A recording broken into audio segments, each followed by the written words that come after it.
पावन अवसर पर भगवान देवादिदेव महादेव की ये पवित्र कथा संपूर्ण विश्व के कल्याण हेतु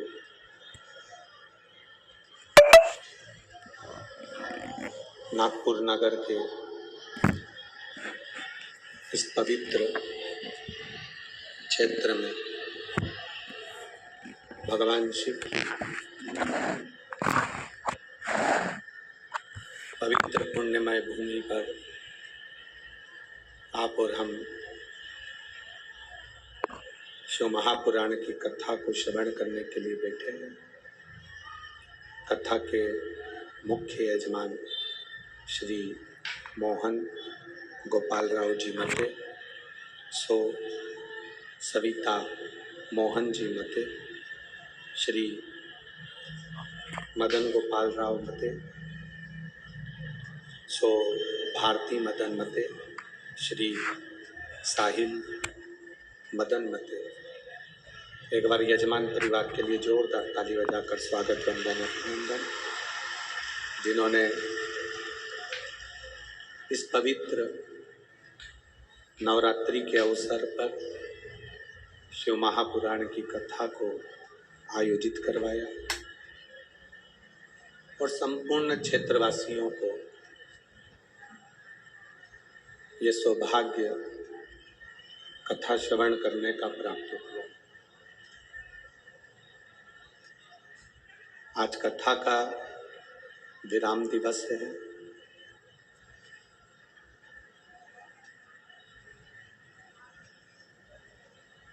कथा शुरू हो उससे लेकर बाबा की आरती तक दिल से बाबा से जहां बैठे, पंडाल में हो तो पंडाल में, चैनल के सामने हो तो चैनल के सामने, मोबाइल पर सुन रहे हो तो मोबाइल पर, रोड पर बैठ के सुन रहे हो तो रोड पर, दुकानों में सुन रहे हो तो दुकानों में, जहां बैठे वहां बैठकर भगवान शिव की आज विराम दिवस की यह पवित्र कथा बाबा से प्रार्थना कर कर सुनना। बाबा ऐसी कृपा, ऐसी करुणा आप हमारे ऊपर करना कि हम भी जिंदगी में एक बार शिव महापुराण की कथा करवा सके। ऐसा धन, ऐसा वैभव हमको भी दे।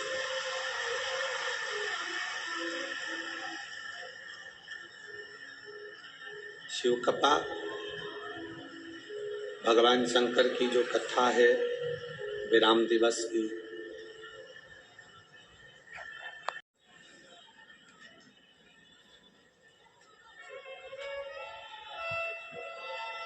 तिरुपति बाबा के दर्शन करें आप लोग, वेंकटलाल के दर्शन करें, तिरुपति नाथ जी। धक्के खाते खाते खाते खाते लोग धर्म के धक्के में लगते हैं, चाहे पैसे की लाइन में लगते हैं, लगते लगते लोग वेंकटेश भगवान के सामने तिरुमाला में पहुंचते हैं। अब वेंकटेश भगवान के सामने जब पहुंचते हैं, इतना सोना, हीरा, रतन, आभूषण इतने रहते हैं और पीछे से धक्का लगाने वाले ऐसे रहते हैं कि आपको धक्का लगा के बाहर निकाल देते हैं। जो पहली बार गया होता है उसको ठीक से दर्शन भी नहीं हो पाते। बोलो सही है कि गलत है? सही से दर्शन नहीं हो पाते। धक्का लगा, बाहर निकला, बाद में जाकर पछतावा हुआ कि मैं इतनी दूर आया, 1000 रुपए का टिकट करवाया और 1000 का टिकट करवाने के बाद भी मुझे सही से दर्शन नहीं हुए, तो क्या मैं केवल होटल में सोने के लिए, खाने के लिए आया? जैसे वेंकटेश भगवान का, तिरुपति जी का श्रीजी बाबा नाथद्वारे वाले का, मेरे बिहारी जी का दर्शन करने के लिए गर्दी बहुत होती है, लोग बोलेंगे भी बहुत, चिल्लाएंगे भी बहुत, धक्का भी मारेंगे, पर उस बीच में आपको वेंकटेश भगवान के मुखाग्रविंद का दर्शन कर कर अपनी जिंदगी को सिद्ध करना होगा। उसी तरह 5वें दिन की कथा में अड़चने भी आएंगी, कुछ कुछ लोग आसपास में बैठकर बोलते भी रहेंगे, पर आपके दिल को आपको बाबा से लगाना पड़ेगा, आपके मन को बाबा से लगाना पड़ेगा। आपको एक बात मालूम है, व्रत करते हो ना, तो उस व्रत में गुस्सा कौन दिलाता है? उस व्रत में मुख से गाली कौन निकलवाता है? तुम्हारे व्रत को तोड़ने का प्रयास कौन करता है? तुम्हारे व्रत को खंडित करने का प्रयास कौन करता है? जिस देवता का तुम व्रत करते हो, वही देवता आपके व्रत को पूरा नहीं होने देता। कारण अगर व्रत पूरा हो गया तो देवता को प्रकट होना पड़ेगा, और प्रकट होकर उसको वर देना पड़ेगा। इसलिए देवता कहते हैं कि इसके व्रत में थोड़ी सी खलबली कर दो,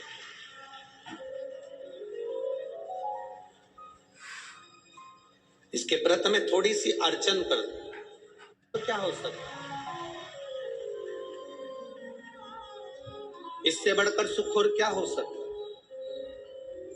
शिव महापुराण की कथा कहती है, जब कोई ताना देता है, जब कोई अपशब्द कहता है, जब कोई गाली देता है, जब कोई आड़े टेढ़े शब्दों से संबोधित करता है, जब कोई हमको अपशब्द कहता है, गाली देता है, ताने देता है, उस समय पर हमारा दिल, हमारा हृदय, हमारा चित्त, हमारा मन उधर से हटकर परमात्मा की ओर चला जाता है, भगवान को प्राप्त करने की ओर चला जाता है।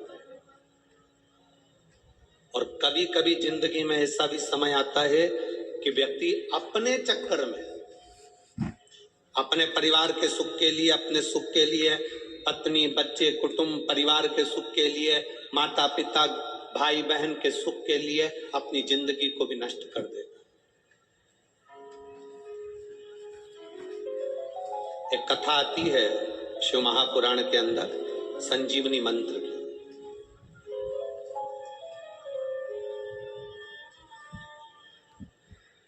संजीवनी मंत्र क्या?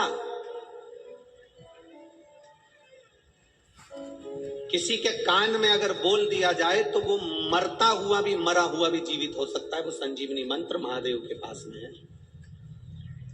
वो किसी देवता के पास में नहीं, केवल एक देवाधिदेव महादेव के पास वो मंत्र है कि महादेव मरे हुए के कान में भी मंत्र बोल दें तो वो जीवित हो जाता। आज भी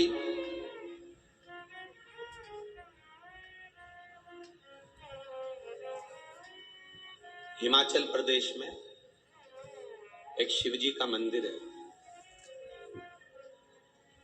कभी अब उसका स्मरण, हमें नाम तो हमें स्मरण में नहीं आ रहा है, पर अगर आप लोग नेट पे सर्च करेंगे तो वो आ सकता है। उसका वर्णन स्कंद पुराण में भी है, लिंग महापुराण में भी उसका वर्णन आता है।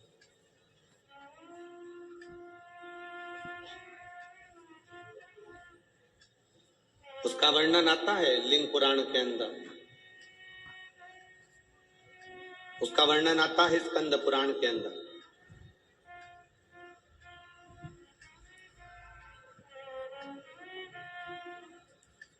लिंग पुराण में, स्कंद पुराण में इसका विशेष वर्णन है। शायद दुनिया का पहला ऐसा मंदिर होगा जिस मंदिर के सामने से, भगवान शिव के सामने से मुर्दे को भी अगर लेकर जाते हैं तो उसके शरीर में कंपन होने लगता है। उसको अगर आप कभी नेट पे सर्च करेंगे, यदि आप स्कंद पुराण में पढ़ेंगे या लिंग पुराण में पढ़ेंगे तो उसका वर्णन पूरा मिलेगा। 11 दिन इस मंत्र के उच्चारण से। और कितनी बार बोलना है, जम के बोलो जरा। मंत्र कोई भी हो, उसका उच्चारण, उसका स्मरण करते करते वो सिद्ध हो जाता है। मंत्र सिद्ध करने के लिए आपको कहीं पहाड़ पर जाने की जरूरत नहीं है। मंत्र को सिद्ध करने के लिए आपको किसी नदी के तट पर जाने की जरूरत नहीं। मंत्र को सिद्ध करने के लिए केवल निर्मल मन, सो मोहि पावा, मोहि छल छिद्र कपट ना। निर्मल मन से, निर्मल चित्त से, निर्मल हृदय से, शुद्ध भाव से आप जब परमात्मा को पुकारोगे, परमात्मा आपके सामने।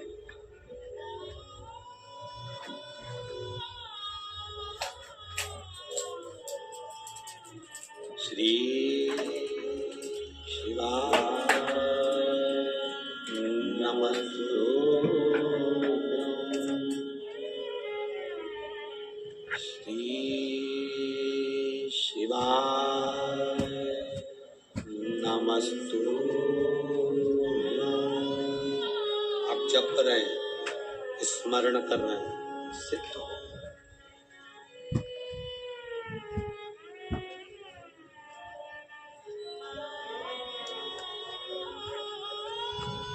एक कथा के पंडाल में 5 लाख लोग आते हैं कथा सुनने। कितने लोग? 5 लाख।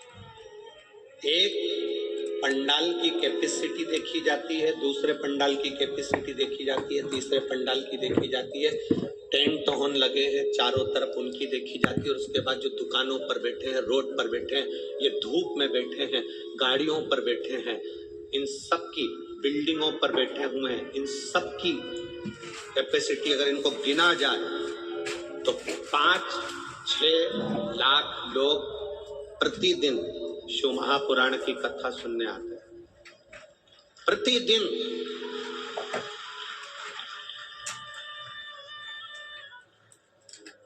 छह लाख लोग अगर कथा सुनने के लिए शंकर की आ रहे हैं, 2 बार बीच में भजन होता है और 2 बार श्री शिवाय नमस्तुभ्यम को 5 बार बोला जाता है। बोलो सही है?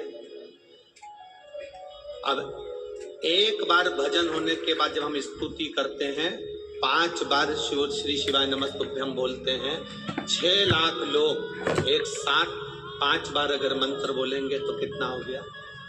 30 लाख। 2 बार बोल लिया 60 लाख।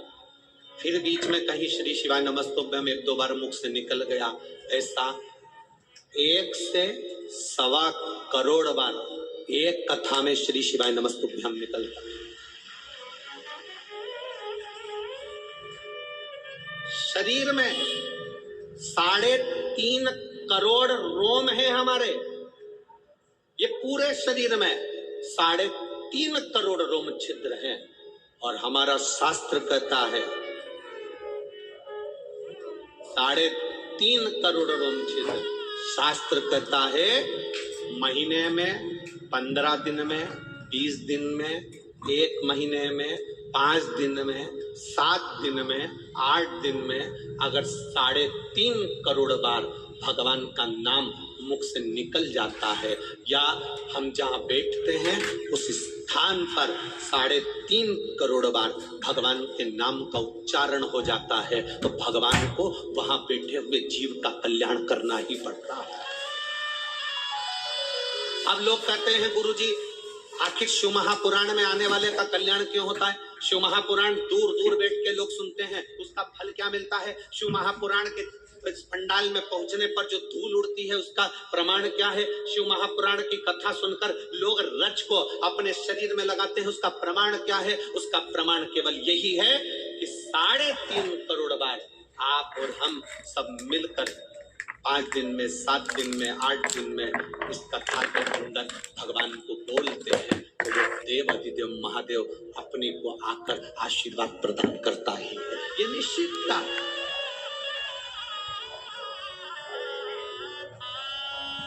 क्या मिलता है शिव पुराण में जाने से? ये आपको मालूम पड़ेगा। आज जब कथा और इसमें कई लोग ऐसे बैठे होंगे जिनको 5 दिन में भी मालूम पड़ा होगा कि क्या दिया महादेव ने, क्या प्रदान करा महादेव ने।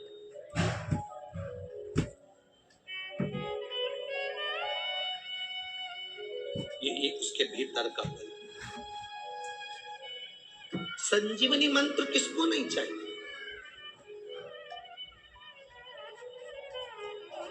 हमसे लोग कहते हैं संजीवनी मंत्र कौन सा है गुरुजी? हम कहते हैं आप तो श्री शिवाय नमस्तुभ्यं जप लिया करो, ये भी किसी संजीवनी से कम नहीं है महाराज। आप नमः शिवाय जप लिया करो, ये भी किसी संजीवनी से कम नहीं है। आप ओम नमः शिवाय जप लिया करो, ये भी किसी संजीवनी से कम नहीं है। आप महामृत्युंजय का मंत्र जप लिया करो, ये भी किसी संजीवनी से कम नहीं है। ये भी संजीवनी से कम। और यदि हम मंत्र जप नहीं पाए तो 3 का स्मरण कर लिया करो। एक गंगा, पहले नंबर पर कौन है? जम के बोलो जरा, गंगा। दूसरे नंबर पर है काशी। दूसरे नंबर पर क्या है? काशी। और तीसरे नंबर पर है विश्वनाथ, काशी के विश्वनाथ। ये 3 का जिह्वा पर अगर नाम आ जाता है, ये 3 का स्मरण हमारे जीवन में हो जाता है, तो हमको इस मृत्यु लोक में कष्ट नहीं भोगना पड़ता और बार बार जन्म नहीं लेना पड़ता।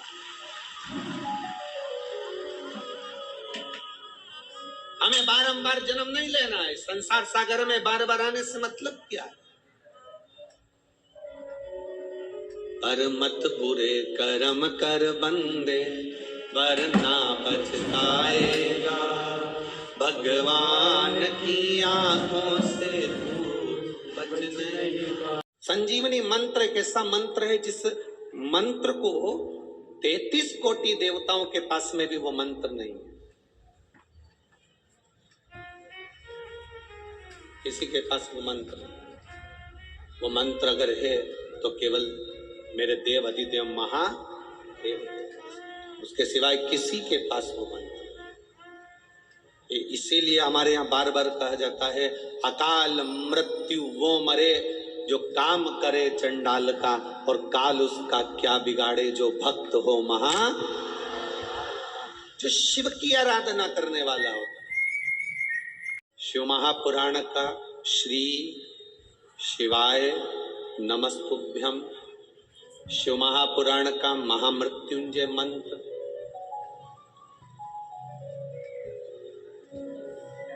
शिव महापुराण की कथा कहती है शंकर के जितने मंत्र हैं,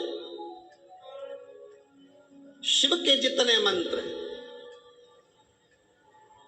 ये सारे मंत्र संजीवनी का काम करते हैं और व्यक्ति की जिंदगी की उन्नति की ओर इसको लेकर जाते हैं। प्रत्येक शंकर के मंत्र।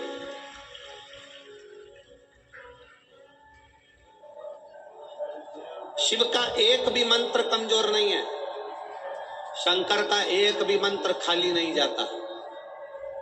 आप अगर श्री शिवाय नमस्तुभ्यं का जाप कर रहे हो, प्रतिदिन आपके मुख से 11 बार 21 बार श्री शिवाय नमस्तुभ्यं मंत्र निकल रहा है, भले काम करते करते निकले।